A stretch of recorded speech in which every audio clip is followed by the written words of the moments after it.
So, with having some God tier episodes, having some really good thought provoking episodes, and not really a ton of, terrible episodes this season, does it still kind of feel like season 5 was a bit underwhelming? If by underwhelming you mean... Actually, no, what do you mean?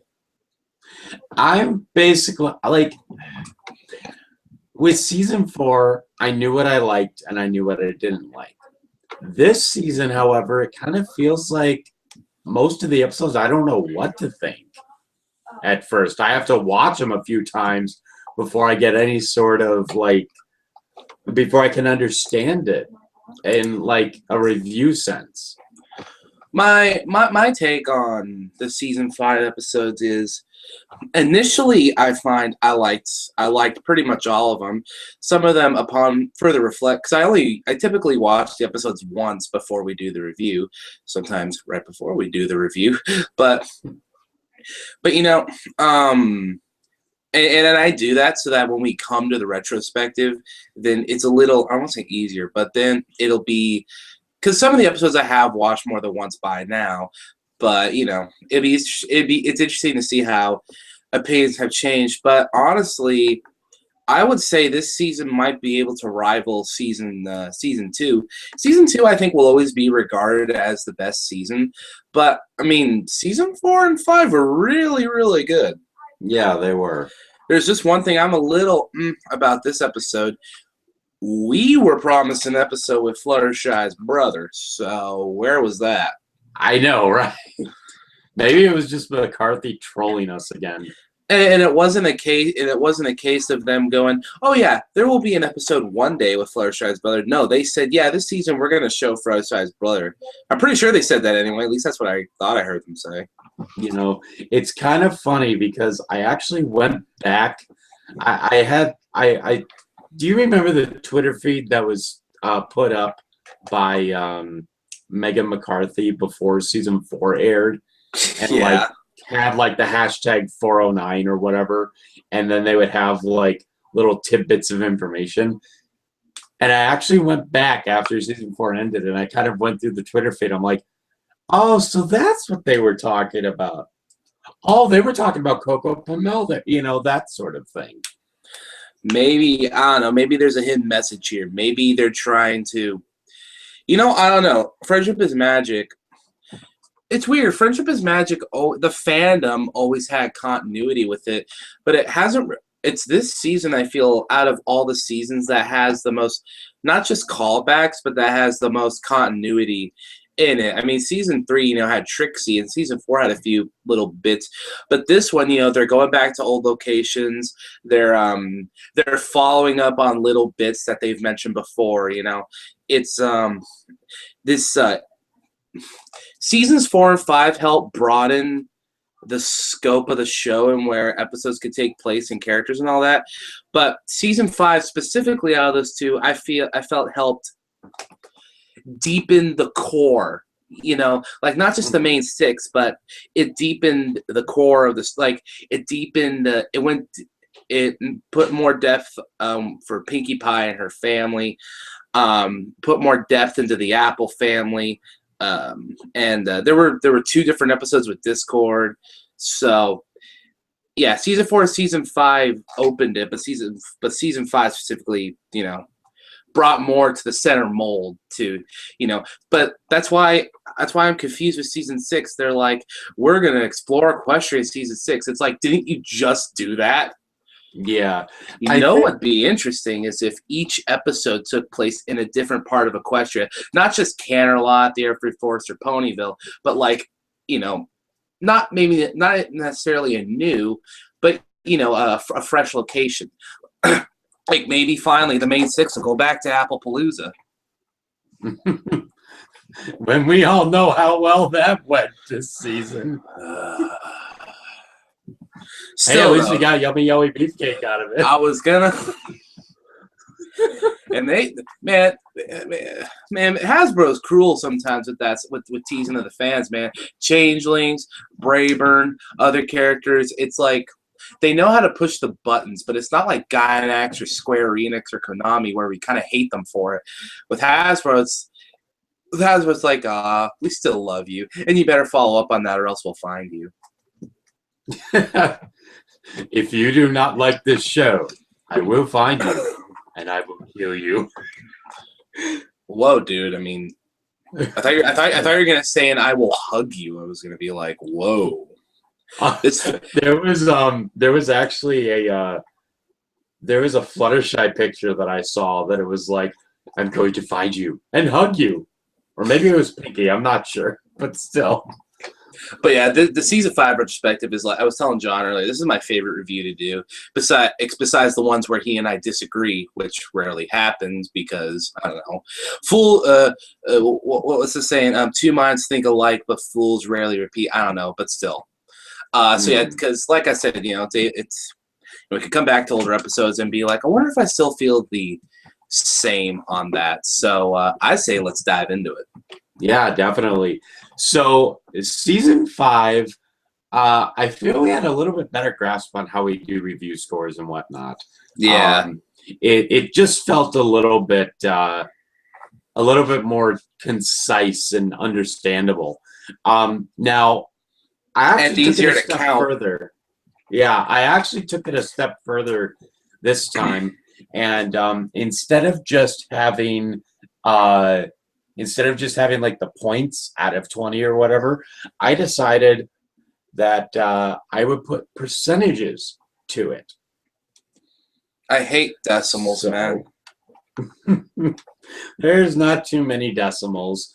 They're either like 0.5 or something like that. Let me just get to the pictures if I can find them now. There we go. Okay, so in total, we had 15 spots in this list.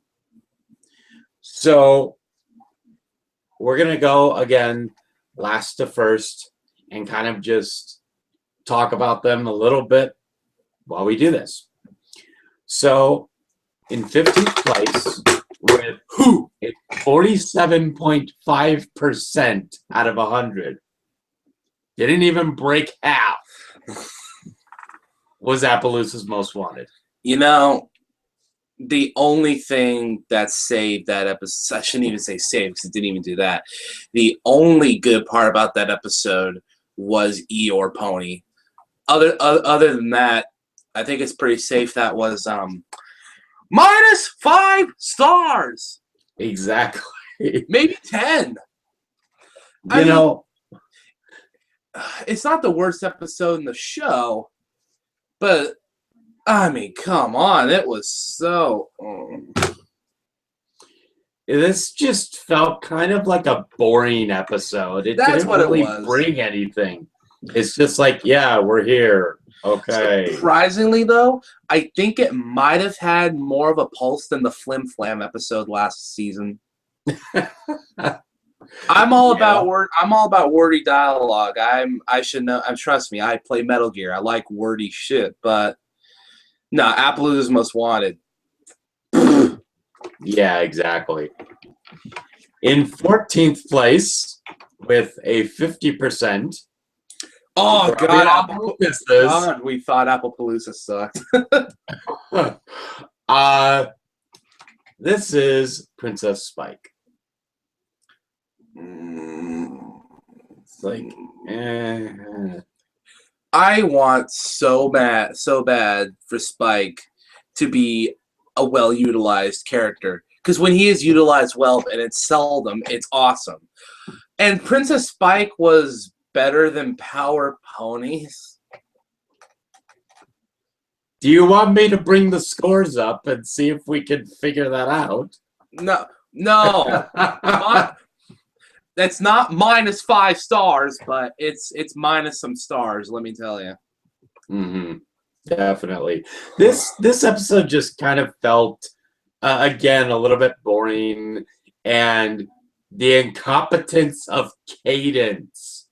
This little dragon kid, the best scene from that episode is where he's pacing back and forth in the room with that telescope, acting like he's part of the Royal Guard. And then he goes up and he's like, wait, there's a bird there? It must die, you know? It's just like, what? Yeah, there's a reason why Brian and I give the princesses so much grief, specifically Cadence. So, yeah, minus multiple stars. Now, in 13th place, you know, I actually forgot Appaloosa's Most Wanted. That's how good I felt about the season. I forgot about the 27%. I'm sorry, I can't get over it. It's 47% actually. Oh, 47, whatever. Still though, that's. But I'm sorry. Still, yeah. Yeah. In 13th place, with a 65%, was Canterlot Boutique. Why was this the episode that was brought to reignite the season halfway through? What I want to know is just to be clear, Canterlot Boutique, that was the third Rarity episode in the epic trilogy, right? No, that was the first one, actually. That was the first one, that's right. So that's when she's in Canterlot, and then that British pony's trying to ruin everything. Not trying to ruin everything, but basically. But yeah, I know the one. But yeah, it's where what's her name? Saddleheart or something? Sassy Saddles. Oh, Sassy Saddles. Sounds like a stripper. It's like I remember thinking at the time, I'm like, man, this sounds like an allegory for artists and record companies, well, their managers specifically, for how that works. But honestly, I think I was giving it a little too much credit. I liked it. I did like it, but.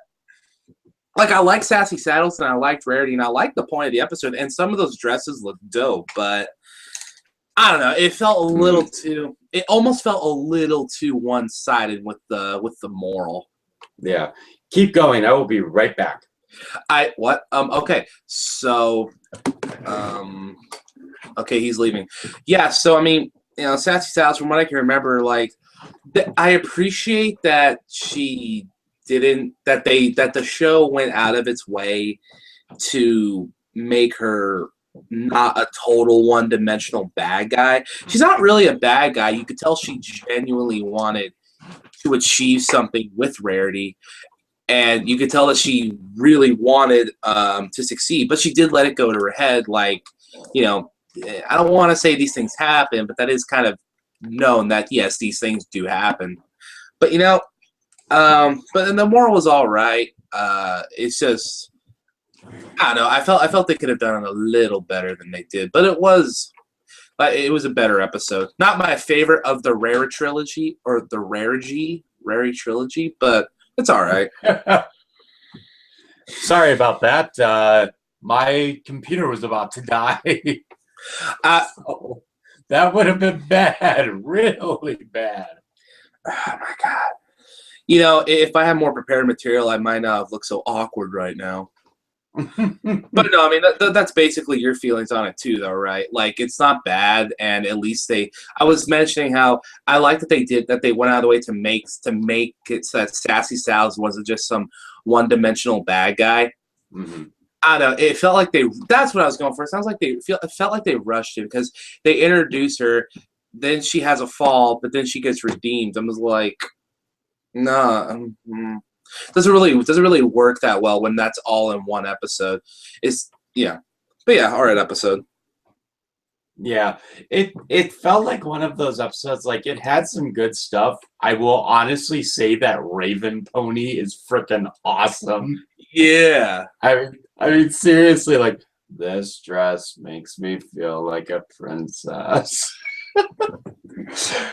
But yeah, it was interesting, kind of like seeing how it's almost kind of like a Suited for Success Part 2. Just kind of felt that way. I remember you mentioned that during the review. I'm not sure if it's a worthy sequel, but it'd be a good spinoff. Mm-hmm. Like Better Call Saul. I still have yet to see that. This show's dope. In 12th place, we have our first tie. At 70%, we have Castle Sweet Castle and the Lost Treasure of Griffinstone. Really? Those were, out of those two, you know, I don't know, because they're both, ironically, they're both kind of the opposite. I really dig the first act of Griffinstone, but I'm not too much of a fan of. Actually, I like the first and second act of Griffinstone, but the last bit where it comes to Gilda's redemption, I was kind of on. But with Castle Sweet Castle, I thought the first part was kind of whatever. It's kind of boring. I don't really like. But then the second half was really like heart-wrenching, heartwarming. So, okay, actually, yeah, that makes sense that they're uneven playing field. I was about to choose which one I like more, but no, yeah, they are about equal. If this percentage thing actually works. Yeah, I know. Damn it, Math, you win again. Nobody said there'd be math. I blame our schools. That is the best quote from any game ever. Mad World, you are amazing. Mad World's great. So, you know, Lost Treasure of Griffinstone and Castle Sweet Castle, I do agree with you. They do seem to be on an even playing field. They seem to both have elements that make them very similar, but they use those elements in different ways. Castle Sweet Castle was more of a let's lament over the tree and let's try and make something heartwarming out of it. Whereas with Lost Treasure, Gilda, I'm sorry, sweetie, but you can't just say at the end of an episode that you're worth it more to me than just some hunk of gold when the entire episode you didn't even care about that thing. I think that's why they had Pinky talk to Gilda because you know, if something's rushed with Pinky, it feels natural. So they probably figured, well, we'll have Pinky talk to Gilda, and that way, even though it's rushed, it'll feel not as rushed. But no, yeah, I think they could have given Pinkie Pie a few less sentences and let Gilda talk a little more. But that flashback was a really nice flashback, though.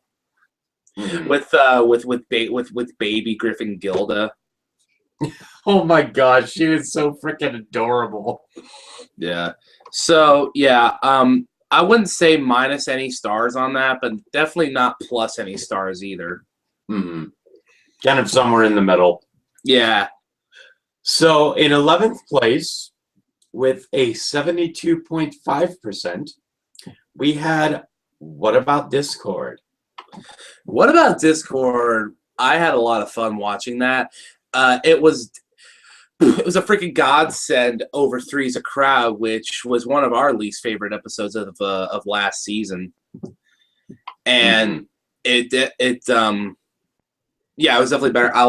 One thing I did like about the episode was that, granted, with What About Discord, I literally just I love the episode, but I hated the last like 2 minutes. You know where Discord tries to get on the joke again, and they shun him because, in my opinion, the point Discord was trying to make to Twilight was a valid point and a lesson that I feel that Twilight should have learned.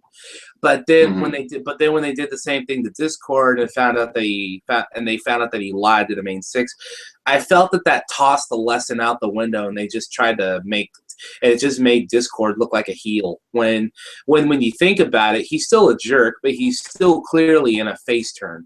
Sorry, I shouldn't use wrestling terminology with ponies, but you'll find there are some things that he's in everyday life. I swear I call plot twist swerves on default now. Here's my question. Who would be the John Cena of this universe? You know, I've wondered about that. Technically, I honestly feel it'd be Celestia because everyone in the company, as in the cast, likes her. But the fans, like the real WWE fans, are split on John Cena because, like John Cena, Celestia, people are like, man, you don't do enough for blah, blah, blah. But when she does do stuff, it's really cool and really good. And she is genuinely a nice person. But like John Cena, people call Celestia's character a little stale. Oh my God, Celestia is John Cena. At least you could see her. I was going to say, I like John Cena a lot more than I like Celestia. I've got 2 damn pictures of him in here somewhere. That one behind me is autographed. Oh, that's awesome. Yeah, dude, that dude's the best, man. Like he's hold on, ponies, not wrestling. Sorry. Yeah, no, okay episode, but I hated the last 2 minutes. Mm-hmm. I definitely agree with you that it kind of felt like the Three's a Crowd of this season. While it wasn't as better bad, than Three's a Crowd, yeah, I was gonna say it's better than Three's a Crowd, but it still kind of felt you know. Yeah, still, like we said, still okay, but we'll just say +2/8 of a star. I'll just say that this is kind of where we should obligatorily have John Tron come over and just like look at What About Discord and just be like, Hey Barry, edit a clip of John Tron going Did you see his newest review? He has the MGM logo with him going Not what? No. He's posted like 4 new videos in like a month. I'm flabbergasted. I'm like, wait, he never posts that often. What the hell is going on? Maybe he was actually hard at work and not just eating gyros all the time. No. What do you say at the end of that one video? What do you say in that one video? He's like, I need to eat Chipotle. It takes up a lot of my time.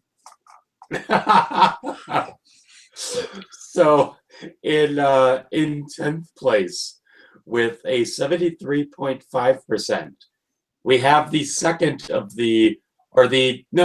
third of the Rarity trilogy, Made in Manhattan, also known as the Rare Jack honeymoon tape. Yeah, Okay, I know this might be a little premature because it's not our most favorite episode, but as a shipper, that episode is +5 stars, maybe 10, because I'm sorry. Even if you're not a shipper, there is no way you couldn't look at that and not find something ship-worthy, between the two in this episode. But honestly, that aside, episode was funny. It was poignant, I think the word is, and it was a lot of fun to watch. I liked coming back to Main City, and I'll see Coco Pinnell in any episode, anytime. So that was a good episode. Mm-hmm. It wasn't bad, It the best part from each character, I think, is where Applejack's sweating over the fact that she has to cross the street, and then Rarity right afterwards sets up a little booth and she's like, friendship advice, and it really looked like the common trope that you see in the Peanuts comic strips. I forgot about that. Yeah, psychological help here, even though I'm not a psychologist. You know what though about that is I was gonna say I must have liked this episode a lot more than you, because I remember I dug it, but you were kind of on it. That's what I was gonna say about the last episode. You must have liked that episode a bit more. What About Discord a bit more than me, because I remember being mad about it. Well, yeah, the last 2 minutes, I mean. Yeah, it was okay. Wasn't the greatest, but yeah. Let's move on. Yeah. In 9th place, with the 75%, we have our next tie, the Cutie Map and Party Pooped. Wait, really? That's where Cutie Map is? Uh-huh. No, the reference themes in that episode is fascinating. Like the fact that they put that in a kids show and they put over Starlight Glimmer, finally got her name right on the first try. The fact that they put over Starlight Glimmer as such a, not even evil, but just such a disturbed villain, and the fact that she got away made the episode honestly pretty fantastic. I think I like the first half of the episode a little more than the second, but both are really awesome to watch just because they're pretty dark too. So, yeah, really good episodes. Mm-hmm. I feel, Party Pooped kind of felt a little weird, but at the same time, it was Pinkie Pie, so it actually really worked. Especially that one point where they're talking about, where they kind of go in chronological order, how, what was it, how the Beatles founded and disbanded? Yeah, that's right. I forgot about that. And they had that Abbey Road reference. I'm like, yes. Yeah, that was great. I liked Party. I think I might. Yeah, I'd say Party Poop and Map are about the same for different reasons, but Party Poop was great because I love a Pinkie Pie episode any day of the week. I'm pretty sure she's had to have had the most solo episodes out of the main 6, with Rarity or Fluttershy probably having the least. But I liked it because there were some parts in season 4 and especially 3 where there were some episodes where I just did not care for how they were writing Pinkie Pie. They were either making her too random or too unintentionally, dicky, I feel, but but with both episodes like this, which is further ahead, but with episodes like this and the one where Pinkie knows, I really feel like the writers actually know that Pinkie Pie, she's more than just random character jokes and Deadpool team ups, I love those Deadpool pictures where he's holding up Pinkie Pie. He's just like, Pinkie Pie, how are you so awesome? Cutie Map, it felt interesting. It's definitely one of those things that hasn't really been seen before in this show. I mean, kind of like a pseudo-Marxist cult, kind of interesting in that regard. The Fluttershy bit was awesome. But, yeah, that was great. And honestly, I'm happy they did it this way because Pinkie Pie got to her awesome status again. With that one thing where she's going between rock and rock. Oh my god. Yeah, Pinky Snake. And then with Applejack's thing where she's like, careful, Pinky. You got an enemy on your tail. You gotta hide in the cardboard box. But yeah, no, good episodes. Good episodes. Yeah. In 8th place, another tie again. With a 77.5%, we have Rarity Investigates and Scaremaster. Yeah, wait, how the heck did Scaremaster get that high? That wasn't because of me. I'm not quite sure. Let me check that real quick because I actually have. You gave it a 7. I gave it an 8.5 for a combined of 15.5. You know what? I remember why I gave Scaremaster a 7. It's because it was a Fluttershy episode, and I didn't say this on the interview, but I really just wanted to throw her a bone. I mean, it was a good episode. There were the scary bits were pretty entertaining, but the episode, the way the characters were written in this episode, it felt like they were written by whoever wrote Dragonshy. Which that's probably not the same person, but if it was, I mean, because Fluttershy is like shy to the point to where she's kind of a coward, The Rainbow Dash is snarky and sarcastic to the point to where she's a jerk, stuff like that. Which it was a little hard for me to hate Rainbow Dash this time around solely because thanks for the memories, but yeah, character-wise, Rarity Investigates was just awesome. I know some people had problems with it because, honestly, Rarity Investigates, I think people took too seriously. I took the episode kind of at face value, where it was like it's a joke episode with like 2 or 3 serious moments. I thought Rarity Investigates was hilarious. I like Rarity Investigates because it brought back the nostalgia.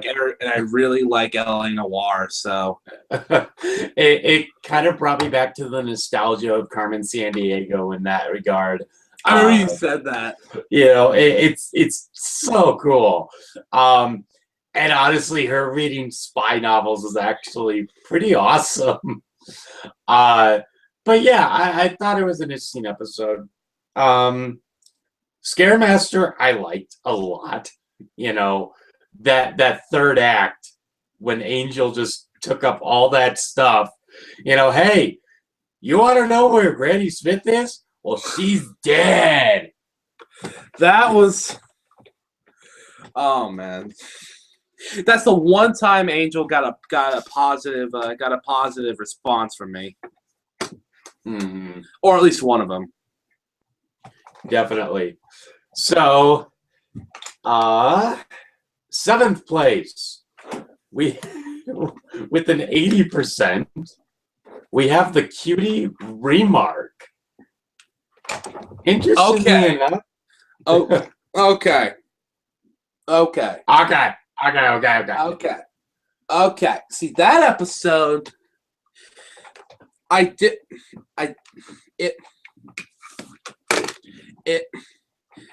see, I knew a face turn for Diamond Tiara or Silver Spoon was coming at some point, but I was like 93 and a third% sure that it was going to be Silver Spoon, but then they take Silver Spoon out of the equation.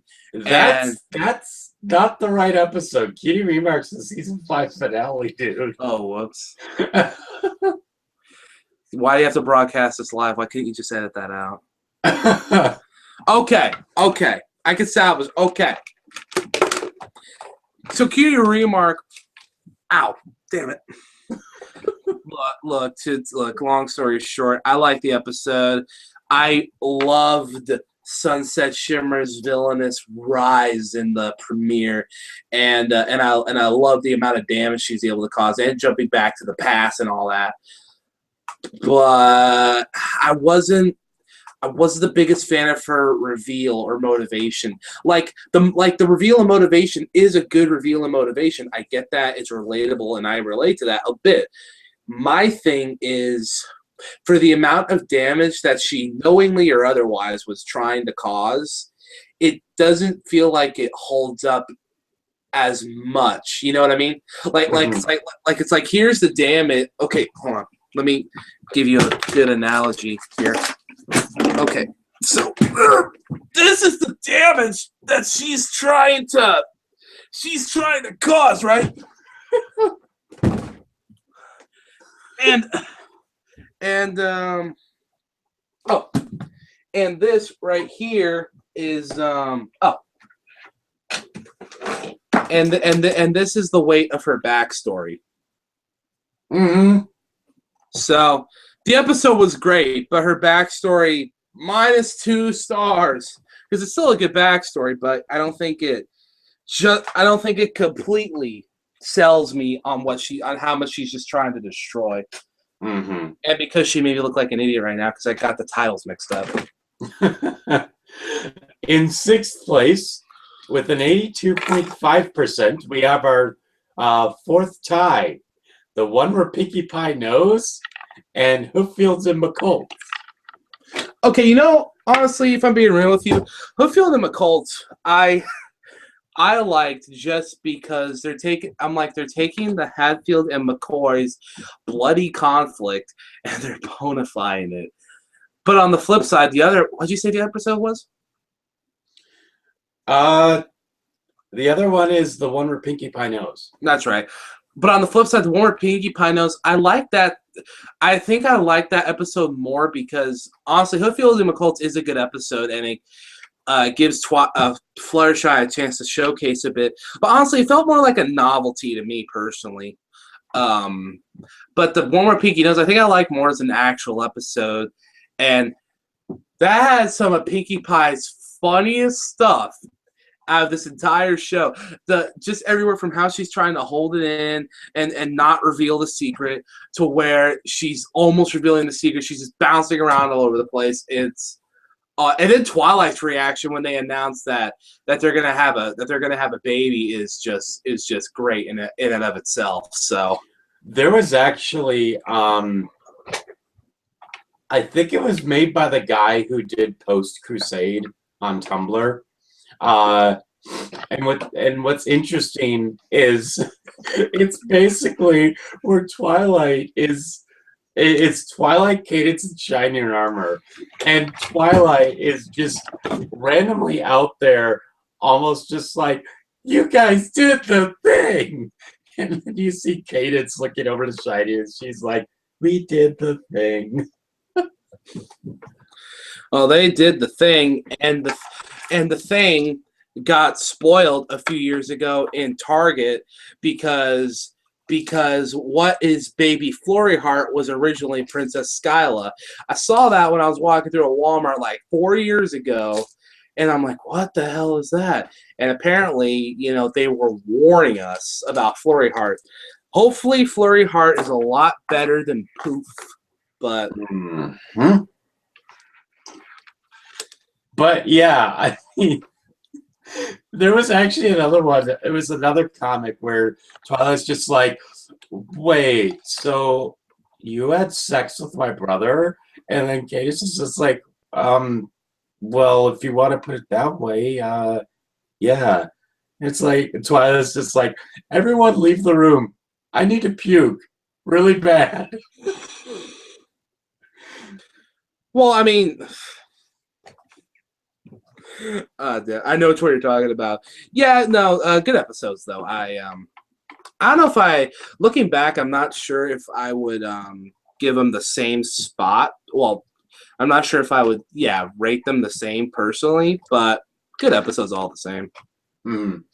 With Hookfields and McCults, though, the one good thing about that episode was where she's talking to the squirrel and, you know, trying to figure out what's going on. God. And then they made a reference. It's a Powerpuff Girls reference because it shows her all sat around next to the squirrel. And then it's a picture of Buttercup and Blossom. And Buttercup's just leaning over to Blossom and she's just like, "She's talking to squirrels again." Oh, yeah, new Powerpuff Girls series this year. Oh, yes. But we still can't get new Ed and Nettie or Invader Zim. Are you freaking kidding me? Samurai Jack finally came back.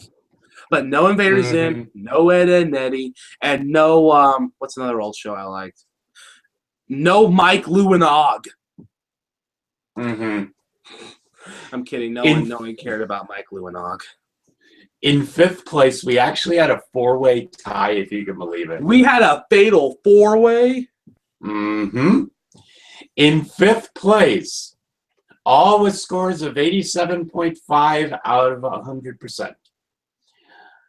Bloomin Gloom, Randy Orton, Do Princesses Dream of Magic Sheep, Edge, Brotherhood Social, Rey Mysterio, and the main attraction, CM Punk.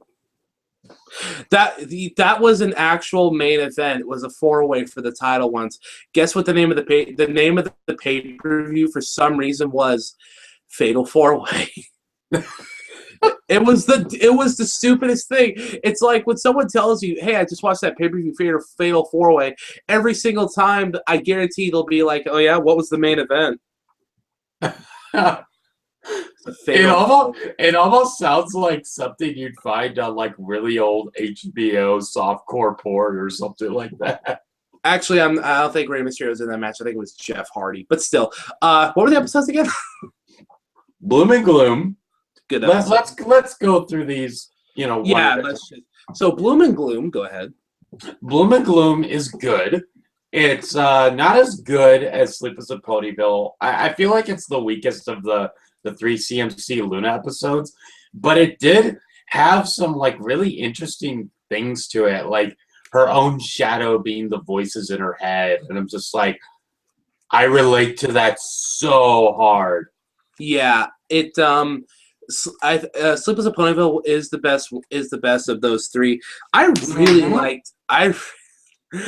really liked Sweetie Belle and Luna's episode, and you know, but you know, if you were to watch them back to back, they themselves form a nice little trilogy of episodes too, because the CMC are a real are a point in the fandom where, you know, there's speculation and debate and theories and stuff, and it was nice to get a peek in their head. I mean, yeah, we still don't know we don't know jack about Scootaloo's past, but you know, I think it's almost better that way because I don't think it's the past that's important. It's the future of the characters that matter.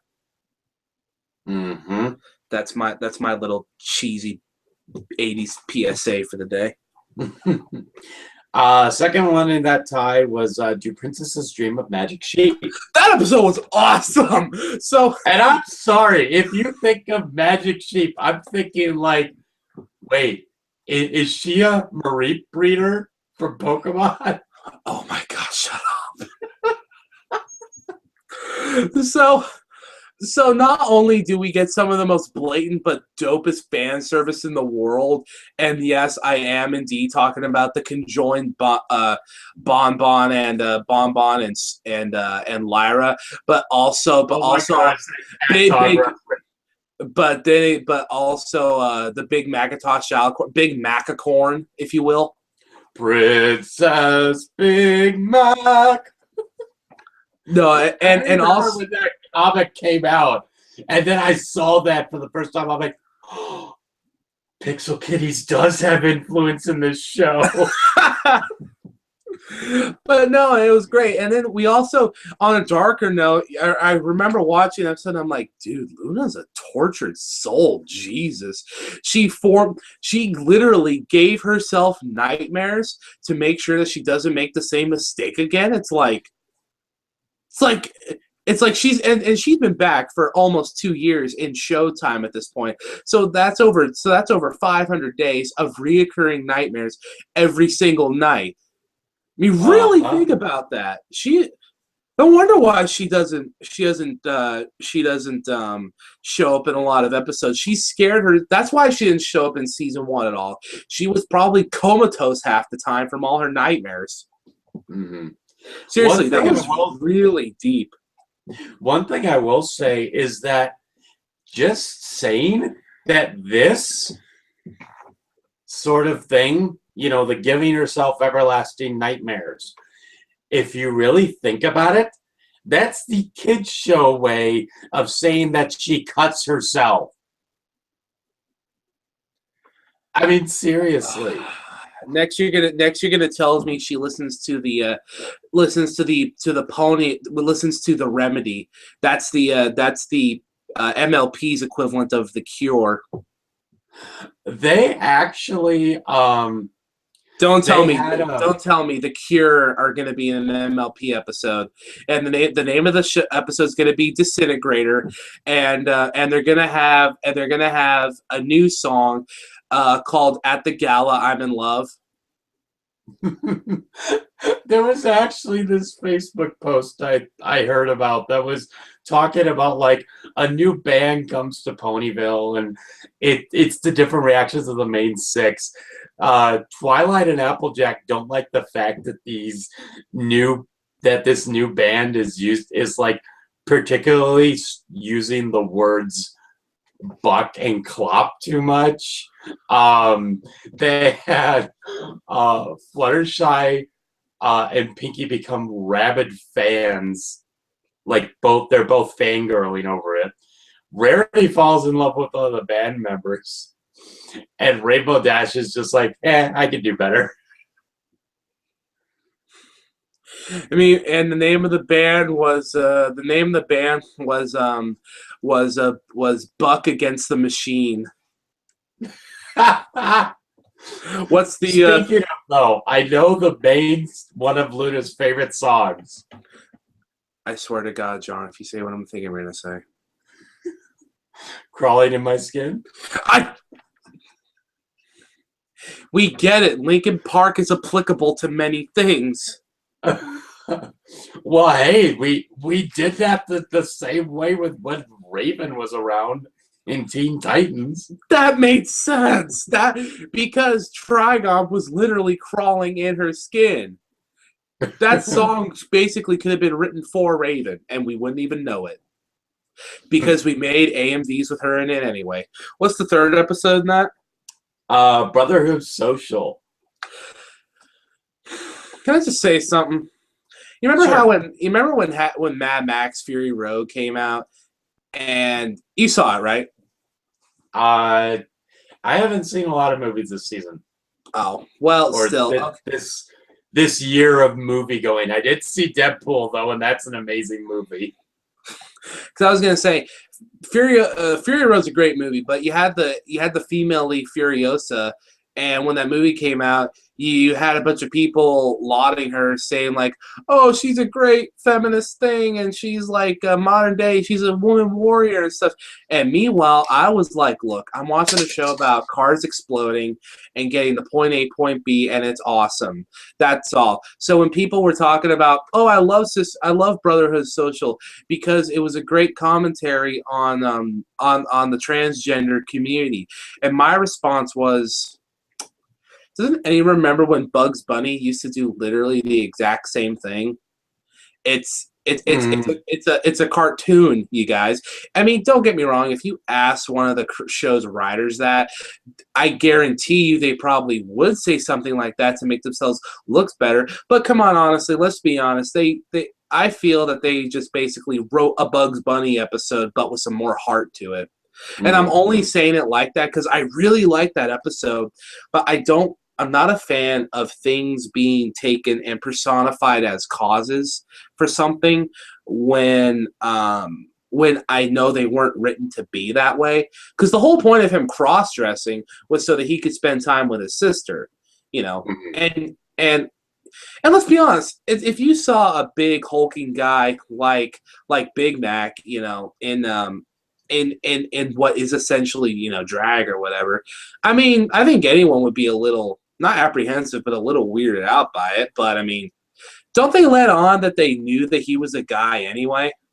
Mm-hmm. Yeah. And actually, you know, one of the things that I it was one of Lily Pete's videos.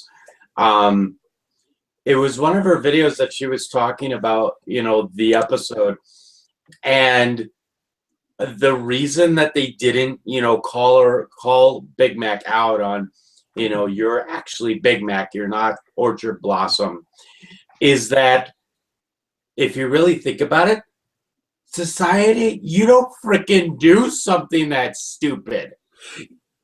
Yeah, that's a good point too. You know, I mean, there's some people out there that would do that, but it's just like, really, the majority of society would be really, like, they may be weirded out, but they won't let it on because it's disrespectful. Well, yeah, I mean, I think anyone, I would like to think anyone that doesn't agree with someone's lifestyle or way of life, I mean, you would think people would have the, I don't want to say common sense, but you would think people would have the thought that, you know, these negative thoughts I should just keep to myself because they're not affecting me negatively in my life, so why would I affect them? See, in that sense, in something like that, I can understand, you know, people being like, "Oh, that's really nice," but you know, but well, the main takeaway from this episode for me is Big Mac's speech to Apple Bloom about how much he cares about her and how he's a little jealous of Applejack because, you know, Applejack and Apple Bloom are like super tight. So that's my takeaway from the episode. That I had one of the most heartwarming moments in the entire show. Mm-hmm. And the fact that, you know, Big Mac's just like, why, just leave me be. I don't need to spout enough about my feelings. And it's just like, Apple Bloom's just like, I don't care. Go ahead. That's one thing that I feel society needs to grasp a little bit more, is that us guys, we can have emotion. I'm sorry if it offends you, but we can have emotion. Yeah, that I think that's our dad's fault because and I'm saying this because I'm pretty sure my mind can hear me, but you know, they're you know, let's be honest, most of our dads, if they're anywhere from 50 to 65, most of them are pretty badass, you know. You know, Vietnam era, lived through the 60s, through the 80s. They had to put up with disco just to get girls. I mean, they did a lot of gutsy things. Mm-hmm. So people like them, I give a pass because it's like, okay, you've been around a while, so it's cool. You're cool. Yeah. Please teach me karate. or just show me Karate Kid, either or. Cry Kid's a great movie. Then you have the last one in this big tie, the main attraction. Oh yeah, with old Rara. Uh-huh. I'm sorry, I love that song. Razzle dazzle, glitz and glam, turn it all up. It's a spectacle. That literally sounded just like a lady. I'm sure Lady Gaga songs were like, actually, Lady Gaga. No, that was a Lady Gaga song. Shut up. I actually Lena Hall actually did this stream where she streamed herself watching the episode when it first aired, and she was like, "That's a really cool song. I really like that."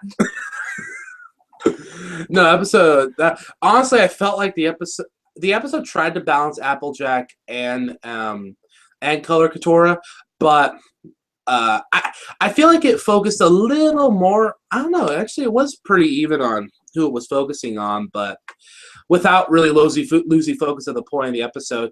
Again, I thought it was a little, and this is just a problem I have with most things that do this.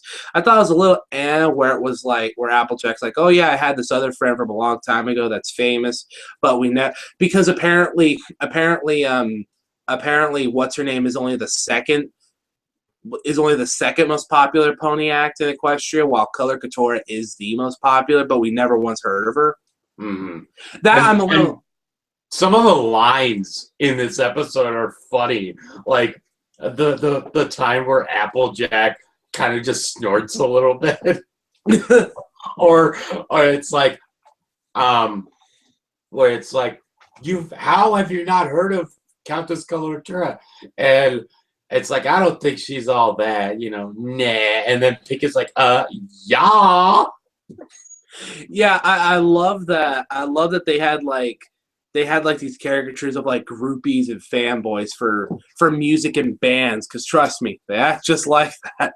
God forbid Equestria has its equivalent of Slayer, because the kids aren't ready. The kids aren't ready to hear Angel of Death come out of their TV on HD. I'm just thinking now of that once of the Justin Bieber's Baby and Psychosocial being put together. I'm not gonna lie, that remix is legitimately great. And the rain will kill us all. Yeah. So yeah, Main Attraction is awesome. Yeah, I love it. It's the best AJ episode to date. Oh yeah, what else do we have? Racist Barn 1, 2, 3, 4. I liked that episode when it came out, but other episodes after that just made it look bad. In fourth place, which I think you know which one this is. I have an idea, but go ahead. Make new friends, but keep Discord. That had a 90%. The smooth. And like we said, it's how three the crowd should have been. And you had that hippie acid dropping pony too. That was a friend of Fluttershy's, which makes so much sense. I mean, seriously, can you not see Fluttershy and Treehugger just smoking a bong together? Oh my god, this episode was fire. Everyone was funny. It didn't take itself too seriously, but know when to be. And that had one of your favorite Mod Pie moments of all time. Come on, this is the most basic of jokes. You're the most basic of jokes. Oh! There was actually what was it? I forget. Maybe I'll think of it later. But yeah, this episode was hysterical. Fluttershy was awesome. Discord and his ranting is just freaking hysterical. Yeah, because at the end of the episode, when he's when he's arguing with Fluttershy, I'm thinking, oh my god, this is like every married couple ever. Number one, right? And then you have Discord, showing a shred of emotion when he's just like, and you just cast me off as if I didn't matter at all. I'm like, that's actually kind of a good point for someone who doesn't know friendship really well. I like that they make the effort to show that Discord is more than just the personified version of chaos, because it's like, yeah, I get it, he's the master of chaos, but I mean, he has to have other character traits too. And that's why some people call it a wussification. I like that they're just deepening Discord's character. That's awesome to me. I agree. Because you don't really get that sometimes with other shows, with villains that reform or villains that are shown to be three-dimensional like that. Because some of them, they get like an episode or two of development, but then an episode later, they're still back to doing whatever villainous crap they were doing. Or they just disappear, kind of like Slade from Teen Titans. I mean, they never tried to reform him, but he did help them beat Trigon. So... Mm-hmm. But no, this episode it spat hot fire, and it was great. I think I know what the last three are though. Mm-hmm. In third place, with a 92.5%, Hearthbreakers. Get off of Holder's boulder.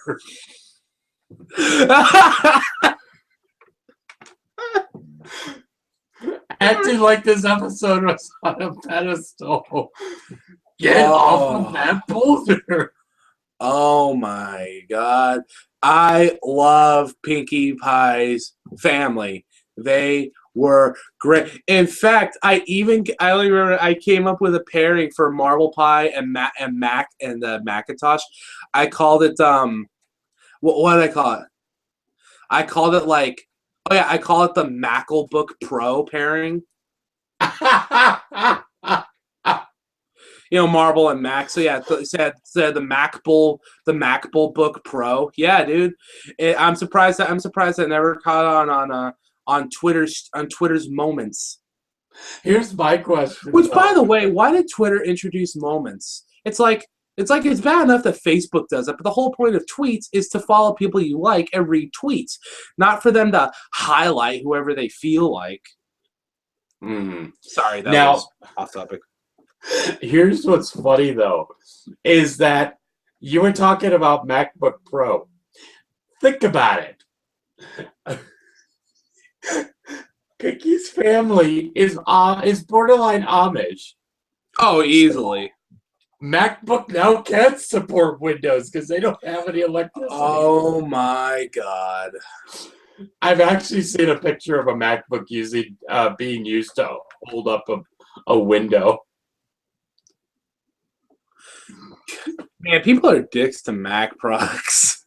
I mean, look, I get it. They're overpriced by $500, but literally, if they were about $500 cheaper, I guarantee you more people would be using them. I mean, obviously, for content creators and whatever, they're a little... But, like, if you're a musician or businessman, of course, you're going to get a lot of use out of them, But what was it? Oh, yeah, no, Hearthbreakers was great. And then, oh man, I don't have enough good things. I have too many good things to say about this episode. Everyone was written great. Pinkie Pie's family is more than what I ever hoped from them, because that's always been my biggest thing since I started watching the show. I'm like, God, what is Pinkie Pie's family like? And this episode did not disappoint me in any way whatsoever. I love those scenes where where the Pie family and the Apple family, like, each one's bonding with each other. I really dig that, because it's like, man, that, I love this show. Uh-huh. I think one of the coolest scenes and, like, one of the coolest, like, backgrounds I've seen in this show came from this episode, which is that little mine with all the gems inside it and everything. Oh, that looked great. So, let's see there's 4 episodes left. Wait, what? So, yeah. Oh, Jesus. In second place, here we go. The best of this season. Who? It in second place with a score of 97.5% was Crusaders of the Lost Mark and Mending Fences. Bruh. Okay. For real, okay. If you had told me that one day I would be not only seeing a face turn from Diamond Tiara and Silver Spoon, but I would actually be rooting for Diamond Tiara, I would have been very, very skeptical. And for Mending Fences, if you would have told me that a character that was literally mentioned once in the first episode by 3 ponies that literally only showed up in that first episode, well, I mean, they showed up in the background, but you know what I mean. And we're given their own unique personalities, and that person and that one person who's Moon Dancer were made into really awesome characters. I would have been like, "What fan fiction did you link me?" But no. Here's the thing, though. Plus 5 stars. Here's the thing, though. If you really look at the cutie remark, everyone's just like, "Oh, why aren't we saying the same about Moon Dancer if you really hate Starlight Glimmer so much?" Here's the thing. Moon Dancer had a similar story. It wasn't exact, but it was similar. Yeah. But here's the thing. She just went into her house and became a recluse. She became like a hermit. What's there to... And you know, she's completely justified to do that. And she wore a really adorable sweater. Yeah. Oh, yeah. It was so adorable. But with Starlight Glimmer, she literally took a part of Equestria, turned it into a cult, and then at the end tried to influence the very fabric of space and time. But no, it's okay because she got friends and they sang a song about it. Ugh. But no, that's like, oh man, that's why I really like the point of comparisons between Twilight and Starlight Glimmer, because they put a little more thought into it than they did with Sunset Shimmer and Twilight, because with Sunset Shimmer, it's kind of like, hey, look what would happen if Twilight basically was a douche. But with this one, it's like, hey, look what would happen if Twilight went on the current path her life was taking. Mm-hmm. You know, and it's like, damn, that's pretty. And you know what that also shows? That shows that every pony that has a singer form, all of them can act. Okay, Rebecca, what's her name? That voices Sunset Shimmer, who sings for Twilight. She is awesome. And Kazumi Evans is like the second or third best voice actress on the show, besides Andrea Libman and Tabitha St. Germain. That's personal opinion, but I'm sorry, but those have to be the 3 best actresses on the show. Mm-hmm. I agree. Now, Crusaders of the Lost Mark, I will say... Okay. This was interesting. I had already loved the episode already from the title sequence, because I'm sorry, if you reference Indiana Jones, you are automatically a +1 modifier. Second of all, that scene where Silver Spoon is just like, "You do realize I was trying to help you, though." "Oh, wait, that's right. I wasn't allowed to speak." That's a point where you're just like, you're not even going, "Oh," you're just like, "Oh, please continue." Yeah, I continue with this verbal thrashing. I love you now. I love you. Other than besides the fact that you're using a bunch of fan fiction redemption stories and shipped with Sweetie Belle or Silver or Sweetie or Scootaloo. And that you have some of the most adorable pictures ever. Like that one where she's the one where she's laying on her bed with the part of her glasses in her mouth. Yeah, I've seen that one. Oh, it's so cute. That episode was great, and I can't wait for season 6 to continue.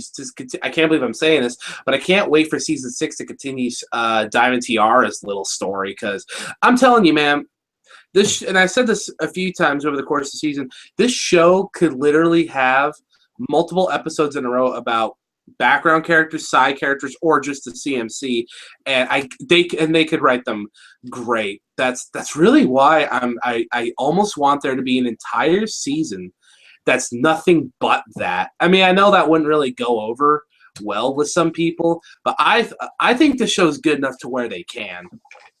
What, have a season dedicated just to the CMC? To the CMC or the side characters and background ponies, basically a slice of life and cuties, and basically if CMC episodes and slice of life were all one season. I think I could see them making that work. I mean, it would be. I mean, it might be their least popular season as ratings go, because people be like, "Oh, there's no main 6. I don't want to watch it." But I tell you, they could make it work, because it's episodes like these two where they take an established hated character on one side, and the other side they take 4 characters, one that never showed up but was mentioned once, and 3 that are background ponies but literally only mattered for that one part in the first episode, and just, it's awesome. Mm-hmm. Definitely. Now, the final 2 episodes. Oh, Lord. At number 1, with a 100%. Yeah. Is Slice of Life and Takes for the Memories. Plus 10 stars. Okay. Maybe 100. Those are serious. Those seriously have to be 2 of my favorite. Those are 2 of my top 10 favorite episodes of this entire freaking show. Mm-hmm. And here's the thing. Another comparison that people have made during this season. Doing the birdie. It's off screen, but.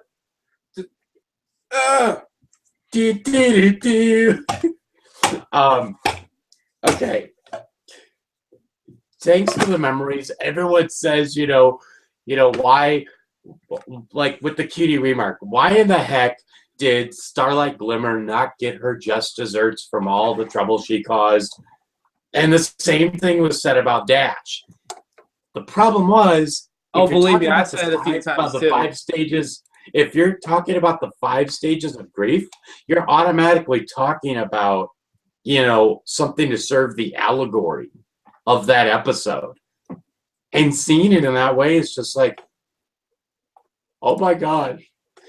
And like I said, I still think that at that point where Rainbow Dash broke down and started bawling her eyes out, really think about it. That's 5 seasons worth of her starting to get close, but not actually going over the edge. There's been quite a few times. Last roundup was done more as a joke. But in the first episode with Tank, where she has her wing stuck under that rock, and she looks like she's about to cry. And it's just like, wow. That's it's a sobering moment, honestly, to see a character like this go through such trauma. You know what I mean? Yeah, that's crazy to me, especially because of the fact that Rainbow Dash has always been all headstrong and whatever, and just so just proud, and how Rainbow Dash is. And it was I don't want to say it was refreshing, because then it's kind of like, well, you just wanted to see Rainbow Dash cry, and the sadistic part of me kind of wants to say yes, but it was just it's like you said, she let her guard down, not her guard, but she let all that down and became I'm not good with adjectives. You get what I'm trying to say, though, right? Yeah, I do. I definitely do. I opened up my other browser and I'm watching our live stream on YouTube right now for funs and giggles. Nice. Matthew Aaron says, "Hey, Undercover Brony, I'm a fan. I'm one of your fans. I'm straight from reactions are magic. So I'm gonna message them. Sup." Oh, what? Who's? Well, Who yeah. did you say it was? Matthew Irvin. Hmm. But yeah, so that's cool. We Oh, hey, man. I gotta remember to utilize that. Maybe next season you'll get some better promotion. But no, seriously, this is Thanks for the Memories is one of the best episodes of this entire series, and it always will be, as far as I'm concerned. And Mending Fences. Well, Slice of Life. I mean, Slice of Life. I'm sorry, and Slice of Life. That's fan service, but fan service you can't even like get mad or whatever about, because the fact that it's more than just fan service, that they actually tried to make characters out of these characters while throwing in some really obvious references or whatever to me is just awesome. I'm not saying this show can do no wrong, because trust me, it can do wrong. It can do plenty wrong. But it can do really, really right. And these 5-star episodes show that, because they're not. Slice of Life isn't perfect, but Thanks for the Memories pretty much is. So it's and there's a Game of Thrones reference in there. So yeah, prepare yourselves, every pony. Winter is coming. I was just like, Tyrion Lannister, son. Yeah, that was the Lannisters send their regards and their feels. Mm-hmm. Now, again, this was 480 points, 20 each.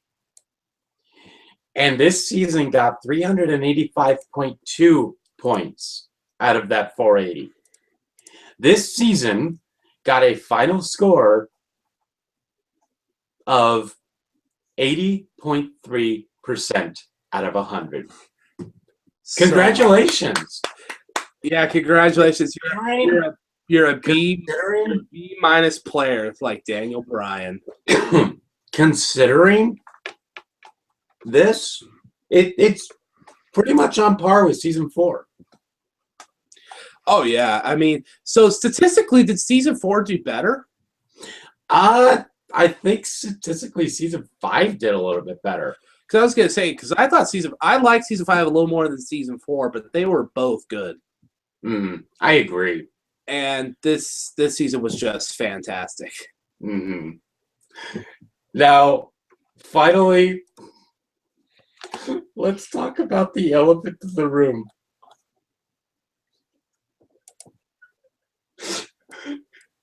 Tell me, Oliver, what the fuck, dude? You leave with a huge rant after Appaloosa's Most Wanted saying that you hate this show, and then you come back and start doing positive things again? Seriously, I watched his Slice of Life and Crusaders of the Lost Mark review. He thought Crusaders of the Lost Mark was amazing. And then you had Slice of Life where he actually said, this isn't for me, but I get what it's trying to go for. And what it's trying to go for isn't something I particularly like. But I get why people like it. Well, let's see. After Appaloosa's Most Wanted, he talked a bit about E3, Steven Universe, Metal Gear a few times. He made a few top whatever lists. A bunch of Steven Universe, actually a lot of Steven Universe stuff. So, and then he talked about the season 5 finale. So, well, at least we don't have to worry about him being competition anymore. Mm-hmm. You know, I never liked those analysts. I never liked those analysts anyway. So, and this isn't me from like a YouTube competitor or whatever. This is just me on a personal level. I never wanted them to quit or go away, but I'm glad that people like them got what they deserved, in the sense that like they took what they did so seriously, like not the show, but their critiquing so seriously that it got to a point where it got them to more or less de-like something, which means that there's one less person watching the show, but there's one less person that doesn't enjoy the show watching it. So in that sense, I'm okay with it, because there's too much negativity on the internet as it is. So Mm-hmm. It's kind of interesting, though, because I was talking to Toon Critic. We went to Wizard World Comic-Con last year, and when we were there, he was talking about how after Tommy Oliver and DigiBrony left the fandom, it actually came out that Toon Critic was like in the top 10 of all analysts. Really? Yeah. And like Dr. Wolf was like number 1, I think. And I'm like, I approve of this. I like Dr. Wolf. He has a good, calming voice. And by the way, I think I found a new awesome analyst too. Lightning Bliss. She is so adorable. And that little like rainbow ghost thing that she has. It's so cute. But yeah, this was a really fun season. I really enjoyed it. And the analysts and critics can piss off, because I haven't. One thing I've noticed is people are like, yeah, ever since episode whatever, this show's been in a downhill slope. And it's like, I get it, season 3 was rough, but 4 and 5 were really awesome. So I feel that the show is going up. And of course, there's still some bad episodes, but I think it's great. Not like Tommy Oliver, where he tried to group the fandom and the show into one thing. You saw that in his rant, right? Where he was just like, basically calling the bronies a bunch of sheep. Yeah, because seriously, I'm sorry, but you say that I put the skip the bad button if you wanted to, and now my watch time went down. What did you really expect? People were tired of you ranting. Well, yeah, because I have no problem with people ranting or criticizing, but there's got to be actual critique. What's the word? Constructive. There's got to be constructivity behind it, and that's why I always say we're reviewers, because to me, critics and analysts are the type of people where they're supposed to be like, this is what's wrong with it, and this is what you should do. Reviewers are kind of like, this is what we don't like, but this is kind of what we wish was there. There's a difference. Mm-hmm. I agree. And I can't wait to do this again with season 6, and hopefully our schedules don't suck. So we'll actually be able to have a semi consecutive release schedule thing. Mm-hmm. And I will definitely say that I don't know if you knew any of the behind the scenes, but when I was doing it on Sundays, it worked out okay, but I actually had to be at work at 6 that night. Oh, Lord. Yeah, we would have some trouble with that, but I switched my schedule over, so I have Sundays off, so we'll be able to do that a lot. We'll be able to have more of a concise and be able to kind of have our videos a little bit longer if we needed to. And on top of that, we'll be able to we only have to wait until May, 3 months. Mm-hmm. So let's do it. Let's go. Pony time, bro. Pony up, boys. On the movies next year. And the 4th Equestrian movie. Man, this show's good to us. Mm-hmm. So, without further ado, that's it from me, John. And me, Snakeskin94. And we will talk to you guys later and see you for season 6. Peace out, Dragon. May the 4th. No, I said that. Follow the buzzards? No, what's a Metal Gear one?